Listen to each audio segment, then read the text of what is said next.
What's up, guys? Sean here with Blue Ridge Silverhound.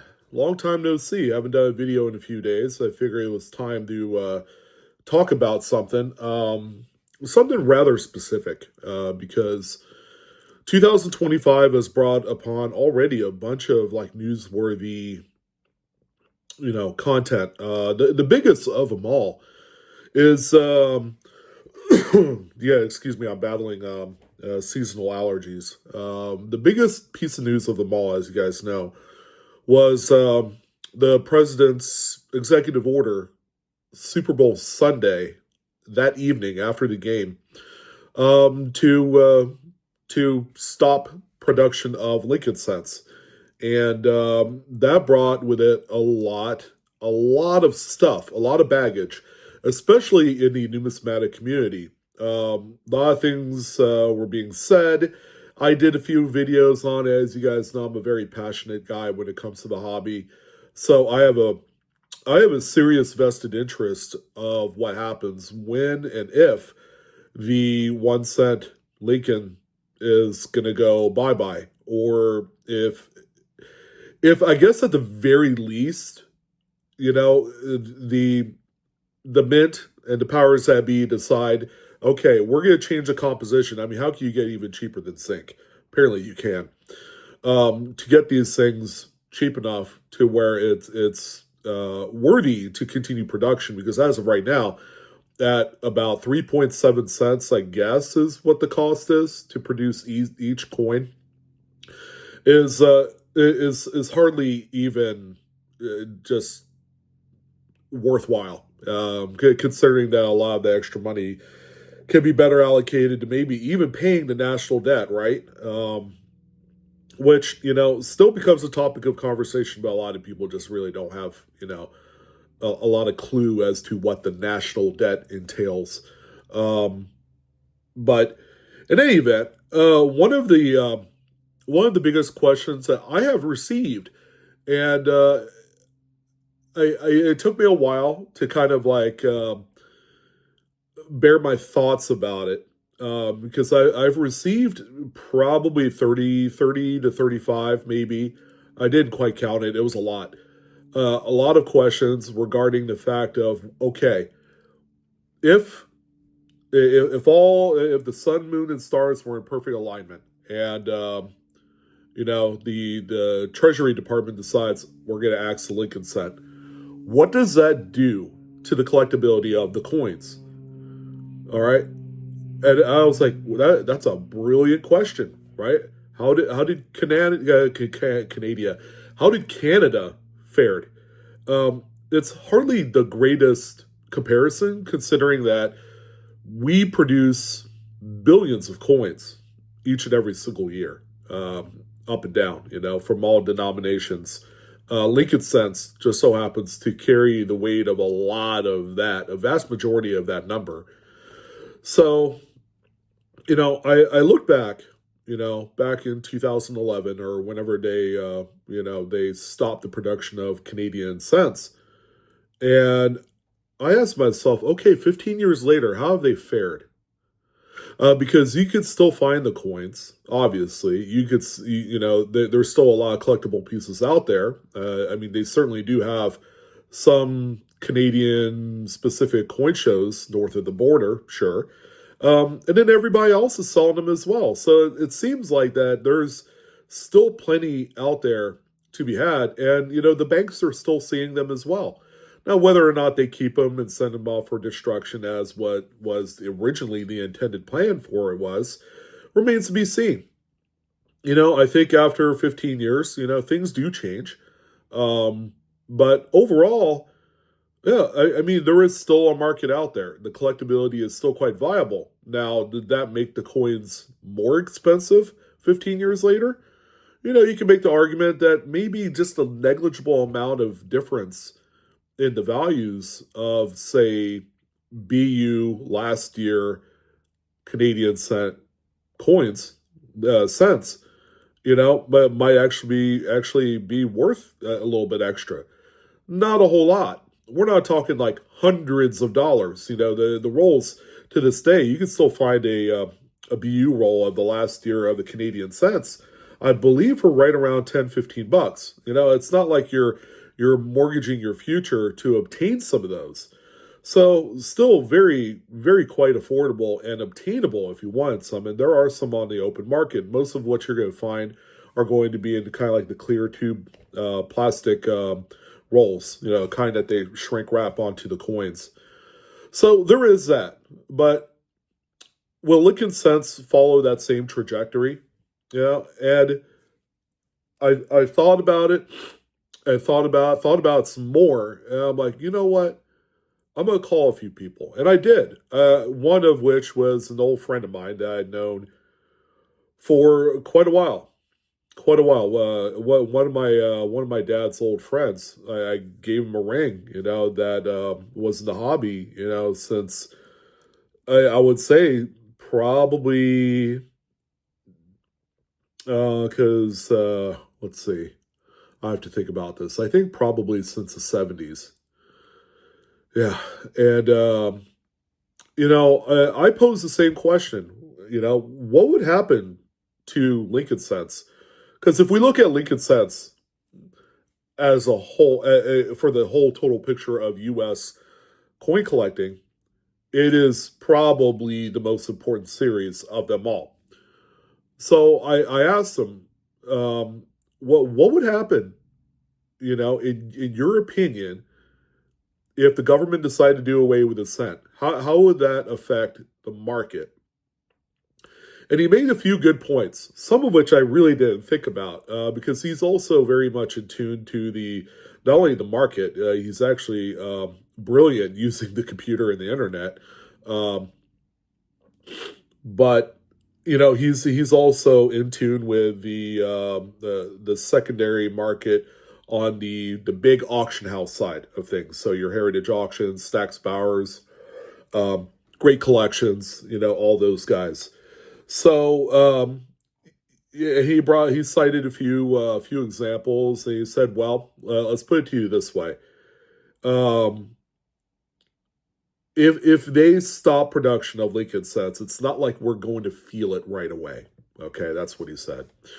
He said because of how much the government had made of these coins, we could be looking 20, 25 years out before we see any sort of measurable increase of a lot of the coins. Now I asked them to kind of like clarify, well, what do you mean?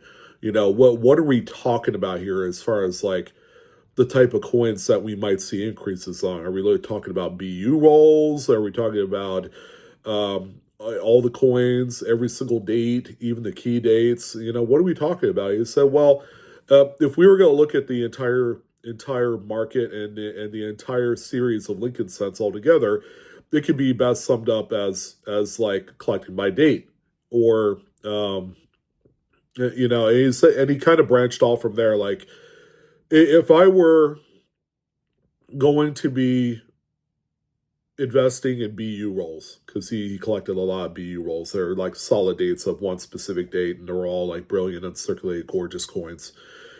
He said, I don't think there's going to be a huge measurable difference until about probably 10, 15 years out. Now, you're going to see uh, kind of like a pendulum swing. It comes and like swings this way. As it comes back, it's a start in the much more tougher dates and then go all the way down to like the more common dates. He said, don't hoard brand new 2020s BU rolls if you think that they're going to be worth 4, 5, 10 times the amount of money 10 years from now, because you're going to be sadly mistaken because there's so many of them out there. I'm like, okay, well, that makes sense. He said those are type of things that, they already have kind of like baked in value in like full box form and like singular rolls, but once you break them out, they're just worth a cent a piece, as you would expect, I guess. Um, but he said, don't put all your eggs in one basket, going and buying out, full bank boxes if you think that in 10 years that these things are going to be $1,000 a pop, because they're just simply not going to be that. They did make quite a few of them.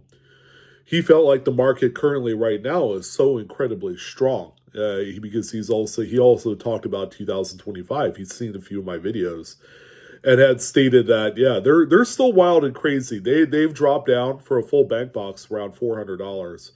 Uh, Boy, man, does the tide swing in a crazy way? We were just 30 days ago talking about these things selling for like $2,500, and I told you so. Uh, um, it was never sustainable to begin with. He said, even at $400 a box, these things will eventually get down to what they were intended, to be at, between $100 and $200, and he's like even shaking his head at that notion, because back in our day in the '90s and early 2000s, it didn't matter what date you wanted, you could have got a full bank box for $25. Or at the time, they did a lot of canvas bags. Is how they used to travel around at the banking system. You could have got a full canvas bag of, say, 1995 Lincoln cents for face value. And then 10 years later, in like 2005, it was still face value.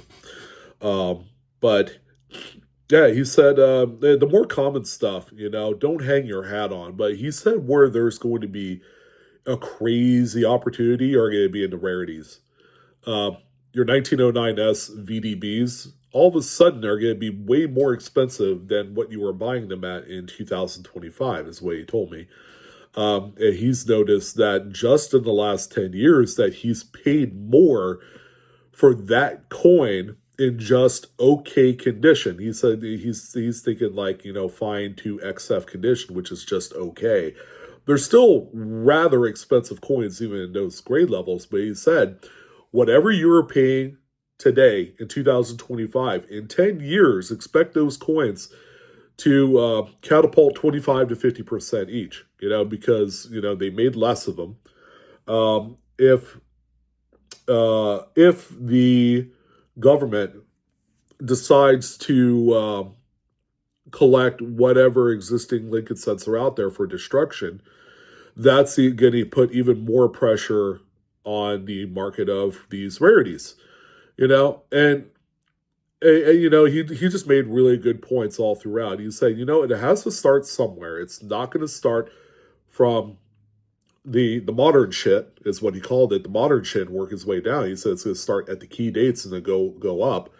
So your 14Ds, 22 planes, BU rolls of some of the early dates from like the 30s, 20s, if you're lucky enough to find those. He said these are all things that will have some pretty significant price movements after 10 years of the ceased production of Lincoln cents. Okay, great, but he also had mentioned that, there are some of these crazy, insane modern errors and varieties, and he did, he threw out like the 55 DDO, 69 STDDO, and crazy, and he even knew what like transitional, metallic errors are too, where in 82 was the last date of any copper, because it was a dual production type of thing where they did also Zinkins that same year, but in 83 it was all Zinkins.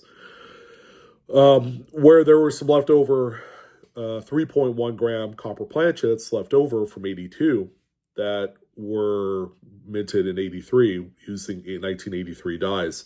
He said, even things like that are going to have a pretty big jump up. Just look at, this is one that's currently on eBay right now for nearly $40,000. And then, if this one was crazy enough as it is, and believe it or not, this coin had sold for around $8,000 to $10,000, about 10 years ago. Is it worth the $40,000? My friend seems to suggest that, it could be a possibility, because only a few of them are known. But how about the Stuart Blaze 69S DDO? Like this one here that sold just over 2 years ago. We remember the Stuart Blaze sell-off on Great Collections. The Mid-State 66 example you see here sold for in excess of $600,000 with the juice. And he said this coin will end up being $1 million coin. that particular coin, because it's a pop one, the next highest grade of that coin is Mint State 64 Red, which ironically, there's one of those on eBay currently for like $160,000 or something like that. Not completely out in left field, but it said even that coin will end up being such a high powered kind of like rarity that you're going to end up paying a mortgage payment just to own that thing, you know?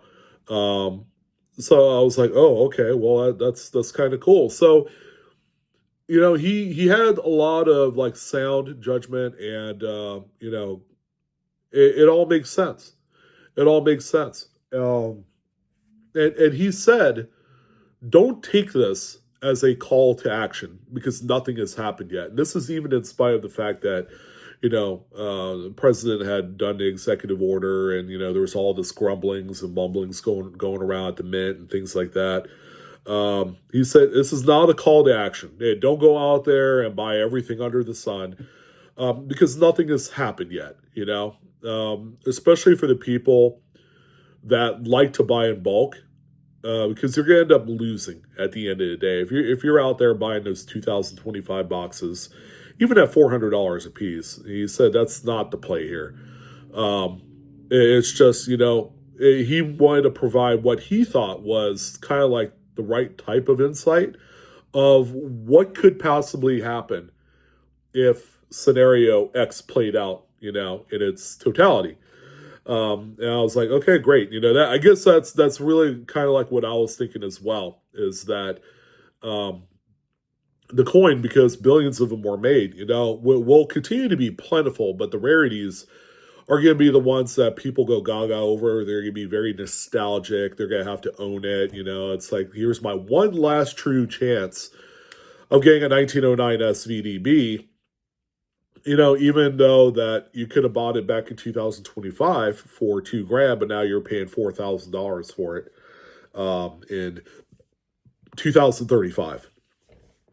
And we're just kind of playing it off as if that they are going to be cut into production this year, and then that's it. The numbers are indicating that it's simply not the case, because the numbers in February were quite strong, opposed to the executive order. It just seemed like that, they were just cranking out the mid presses as normal. So we'll see, what kind of change to expect heading into April. But yeah, I mean, that is about as much as I could tell you, as my friend Robert had said.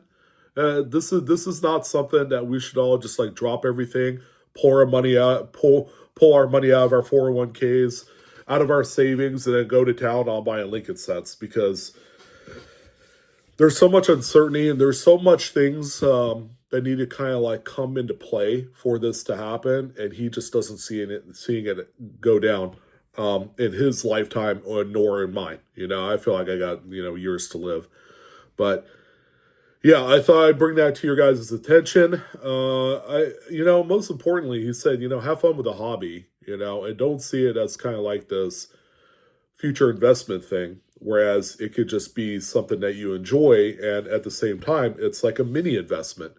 Whether you put a couple $100 into it or $10,000, it's something that eventually grows in time, but it's not. He said it's a poor investment vehicle if you're looking for these big jumps. It's not like the stock market or anything of that nature. He's a guy that invests in gold. He bought gold when it was like $400 an ounce, and he still has the same gold that is worth over $3,000 an ounce. So God bless his heart. But yeah, that's what I want to talk about today in this video. So for some of you tinfoil hat people out there that feel like that, the end is approaching, it might just be the best move to not do anything at all. And that is not financial advice. You guys do what you want to do. Enjoying the hobby could very well be just hoarding all this stuff, because I'm a hoarder too. I got a lot of shit that I've had, since the 90s. So I just don't want to give up everything. But yeah, there you go. That's what I want to talk about. Thank you guys again for all of your attention and for all the views and support. I'm your host, Sean, with Blue Ridge Silverhound. You guys have a wonderful rest of your day. Enjoy the hobby. I'll see you on the next coin video. So long.